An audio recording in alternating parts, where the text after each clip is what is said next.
샬롬, 반갑습니다. 월요일 아침입니다. 이번 한 주 동안도 저와 여러분들이 하나님의 말씀을 통하여 힘있게 살아갈 수 있기를 바랍니다. 우리가 룻기 말씀을 묵상하는데요. 오늘 함께 나눌 묵상의 말씀은 룻기 1장 8절에서 14절입니다. 룻기 1장 8절에서 14절까지 제가 읽어드리겠습니다. 나오미가 두 며느리에게 이르되 너희는 각기 너희 어머니의 집으로 돌아가라. 너희가 죽은 자들과 나를 선대한 같이 여호와께서 너희를 선대하시기를 원하며 여호와께서 너희에게 허락하사 각기 남편의 집에서 위로를 받게 하시기를 원하노라 하고 그들에게 입맞춤에 그들의 소리를 높여 울며 나오미에게 이르되 아니니이다. 우리는 어머니와 함께 어머니의 백성에게로 돌아가겠나이다 하는지라. 나오미가 이르되 내 딸들아 돌아가라. 너희가 같이 나와 함께 가려느냐? 내 태중에 너희의 남편의 아들들이 아직 있느냐? 내 딸들아 되돌아가라. 나는 너희 같으니 남편을 두지 못할지라. 가령 내가 소망이 있다고 말한다든지 오늘 밤에 남편을 두어 아들들을 낳는다 하더라도 너희 같이 그들이 자라기를 기다리겠으며 어찌 남편 없이 지내겠다라고 결심하겠느냐?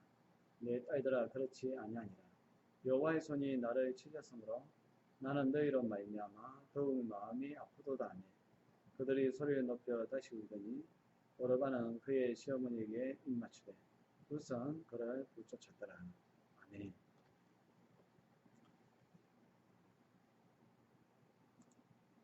베들레헴에 살고 있던 그 엘리멜렉과 나오미와 두 아들 네 식구가 요단강을 건너 모압 땅으로 이민을 갔습니다. 지금으로부터 약 3,200년 전 이스라엘이 세워지기 전인데요. 그 가장인 엘리멜렉이 그 땅에서 죽고 또 두 아들도 이제 그 땅에서 죽고 납니다. 그래서 이제 시어머니 나오미와 큰 며느리 오르바, 작은 며느리 룻, 세 식구가 어려운 삶을 꾸리면서 살아가고 있었는데요. 우리 가장 어려운 것 중에 하나가 고부 관계라고 하지 않습니까? 더군다나 시어머니와 두 며느리는 민족이 다릅니다. 나오미는 이스라엘 사람, 오르바와 룻은 모압 여인입니다.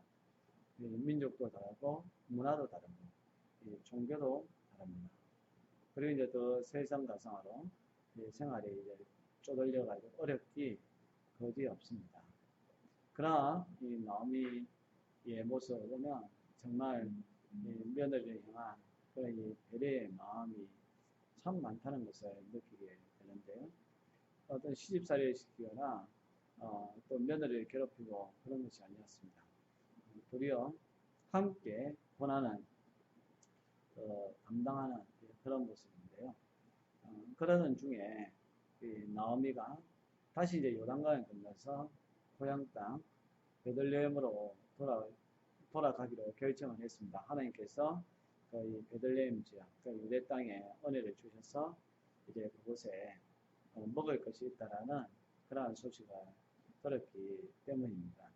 그래서 처음에는 이제 두 며느리와 함께 같이 이제 길을 났었는데 길을 가는 도중에 이제 나오미의 그 마음이 변합니다.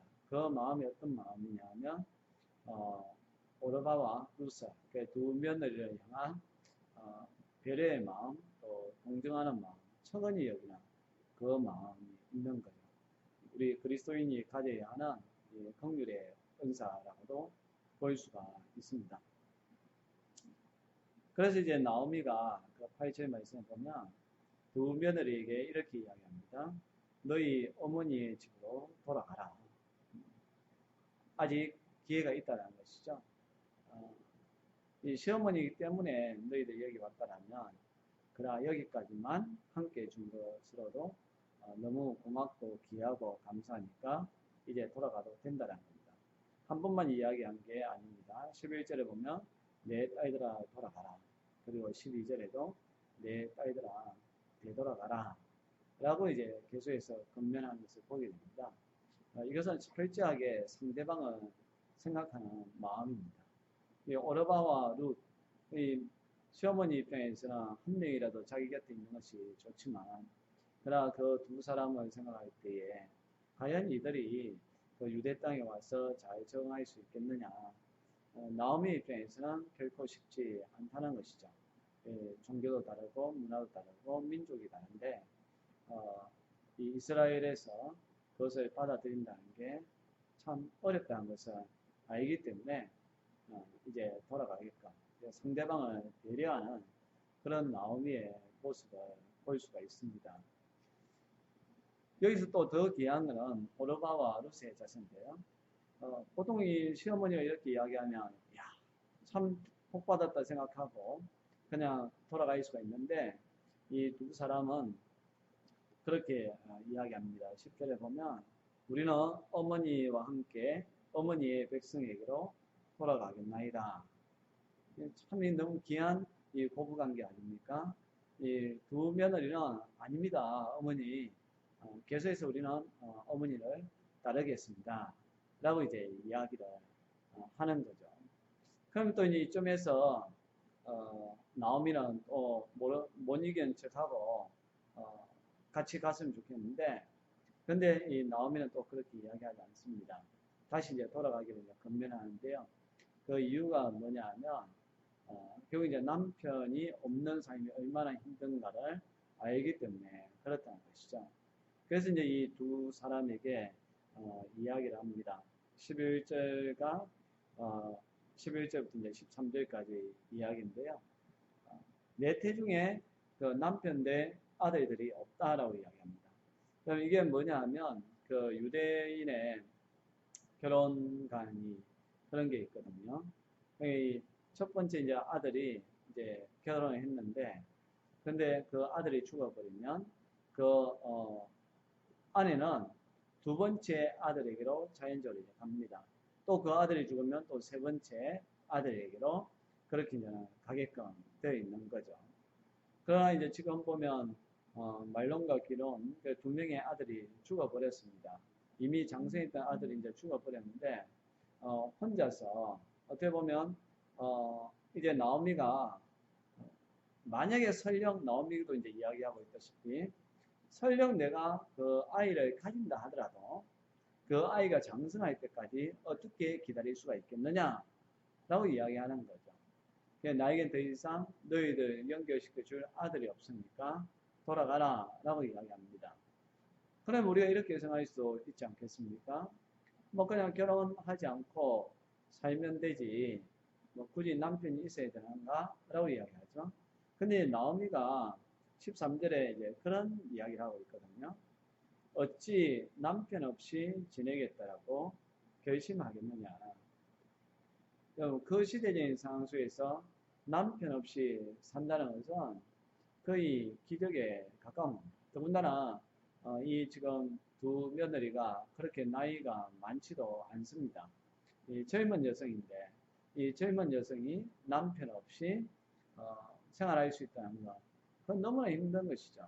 그런데 지금 나오미가 생각했을 때에 그러나 자기의 민족이 모압 땅으로 가면 그래도 이제 아직 젊고 하니까 모압에 있는 남자들과 다시 이제 짝을 이뤄서 결혼을 할 수 있지 않겠느냐라고 생각하는 거죠. 철저하게 그 두 사람의 미래를 생각해주는 나오미의 깊은 이 긍휼의 마음을 느낄 수가 있습니다.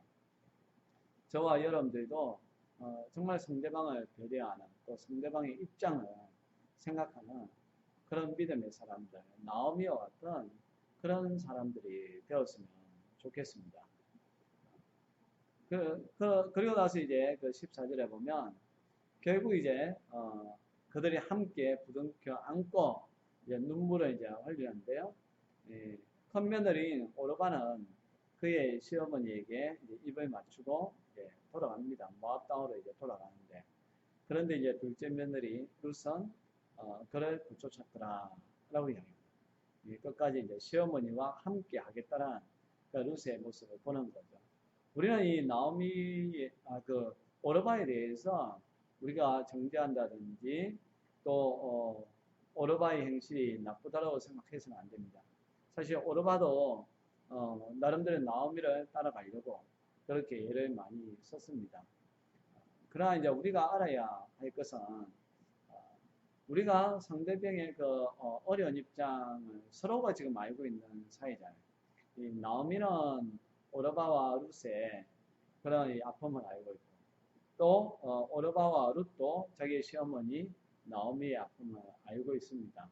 어, 이런 가운데에서 오르바는 나오미의 이제 권면에 따라서 자기 모압 땅으로 갔죠. 이것도 정죄할 이유는 전혀 없습니다. 그러나 룻은 이 끝까지 그 이 나오미를 쫓아가는 그런 모습을 보이는 거죠.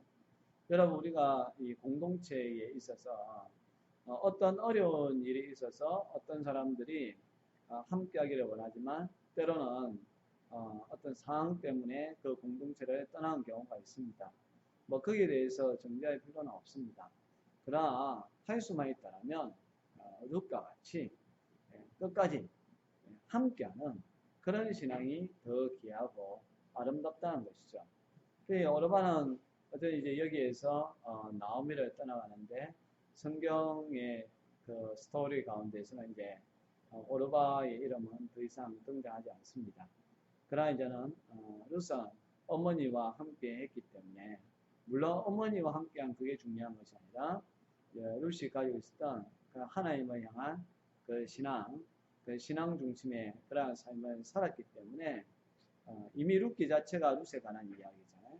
이 룻기의 주인공이 될 뿐만 아니라 이스라엘의 구속사적인 관점에서 봤을 때에도 중요한 한 핵을 차지하는 그런 인물이 되는 것을 볼 수가 있습니다. 저와 여러분들이 이 세상을 살아갈 때에 정말 힘든 그런 순간들이 많습니다. 나오미와 같이 자기 남편도 죽고 두 아들도 죽어버리고 더군다나 먹을 것이 없는, 여러분, 그런 인생을 산다는 게 얼마나 비참하고 괴롭고 또 힘든 그런 모습이겠습니까? 또 그것을 함께 옆에서 지켜봐야 하는 가족이라든지 또 교회 공동체의 마음도 얼마나 마음이 아프고 또 힘겹겠습니까? 그럼에도 불구하고 우리가 가져야 하는 삶의 태도는 함께라는 거예요. 주님 안에서는 끝까지 함께하는 그런 모습이 아름답다는 겁니다.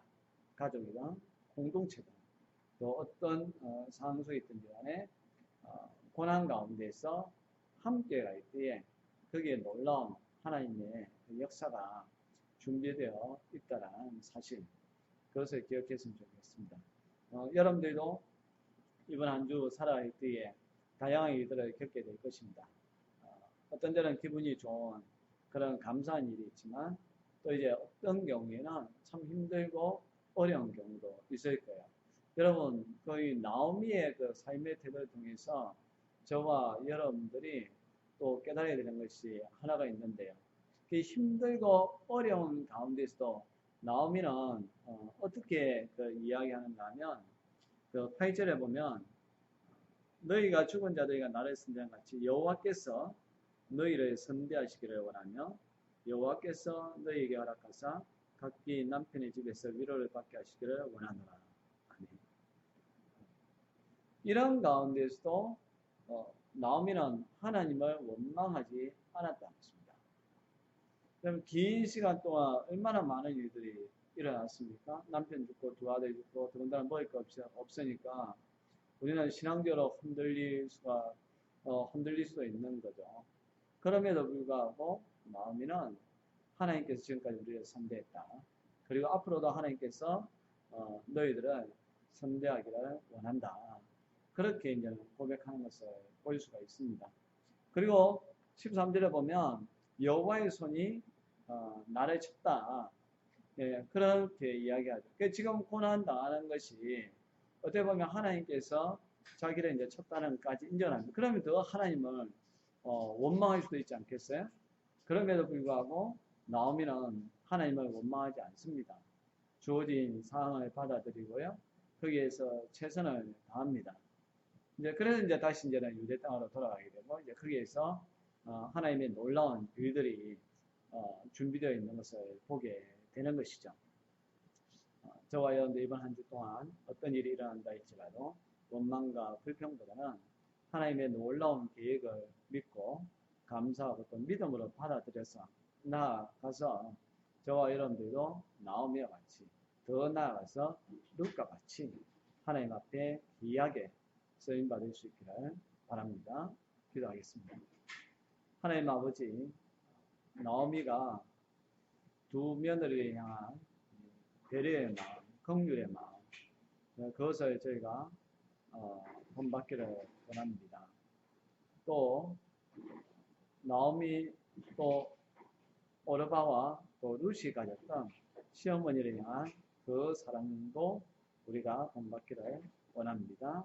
무엇보다 루스는 끝까지 또 시어머니 되는 나오미를 붙잡더라라는 이 말씀처럼 우리도 끝까지 공동체를 사랑하고 또 주님을 사랑하며 주님을 따라가게 하여 주옵소서.